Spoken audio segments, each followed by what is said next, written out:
लक्षात घ्या, सगळा महाराष्ट्र टेस्ट सिरीज लावत असतो. पी-वाय-क्यू सोडवत असतो. पी-वाय-क्यूची सर्वत्र चर्चा असते. पण नेमकं ते काय करायला पाहिजे ह्याबद्दल मुलांच्या मनात प्रचंड प्रकारचा संभ्रम किंवा ज्याला म्हणतो की त्यांना ते नीट कळलेलंच नसतं ते काय प्रकार करायचा आहे. तर आता लक्षात घ्या, तुम्ही ज्या वेळेला क्वेश्चन पेपर सोडवता म्हणजे टेस्ट सिरीजला किंवा आयोगाचे क्वेश्चन पेपर सोडवता किंवा पी-वाय-क्यू सोडवता मिक्स टाईप किंवा एक विशिष्ट, तर तुमच्या लक्षात तुम्ही अगोदर तुमचे प्रश्न का चुकतायत म्हणजे त्याची कारणं एकदम शोधली पाहिजेत.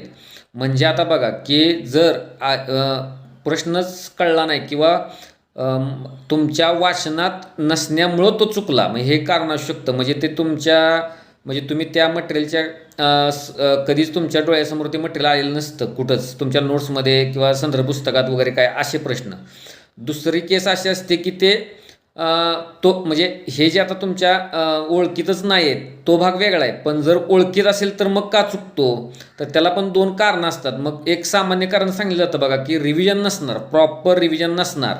पण त्याच्या मागं पण एक कारण दडलेलं आहे. म्हणजे रिव्हिजन का होत नाही, तर ते मटेरियल कन्साईज नसणार किंवा ते तुम्हाला समजलेलंच नाही, तो विशेष टॉपिकच समजला नाही किंवा लक्षात ठेवायलाच ते कठीण जात होतं. म्हणून अंतिमतः ते परीक्षेत पण सोडवताना किंवा तो चुकलेला असतो. मग अशी कारणं बघा एक एक शोधायचे असतात. म्हणजे तुमचा प्रश्न तो नेमका चुकतोय का. मग अजून एखादं कारण की सर माझी गडबड झाली.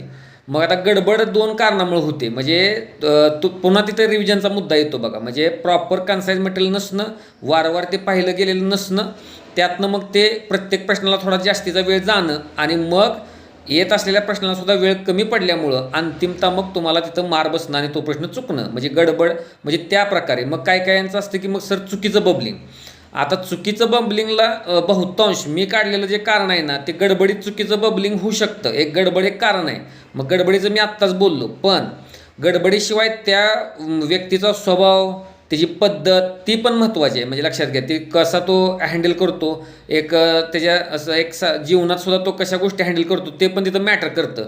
तर बबलिंग हे मग सामान्य म्हणजे जे अजून तो खूपच लांब आहे त्या म्हणजे परीक्षेपासून, हे त्याचं निदर्शक आहे. लक्षात घ्या. तर तुम्ही काय करा, असं मी आत्ता कसे 4-5 तुम्हाला कारणं सांगितली म्हणजे म्हणजे लक्षात घ्या, मी आता रिपीट करत नाही ते. तर तुम्ही अशी कारणं शोधा तुमच्यासाठी आणि त्या कारणांवर काम करायला लागतं. लक्षात घ्या. आणि सगळ्यात महत्त्वाचं जे काय आहे की मग हे जे कारणं आणि त्याच्या मग तसं का झालं मग त्यावर काम. मी आत्ता तुम्हाला सांगितलंच कारणं काय असू शकतात.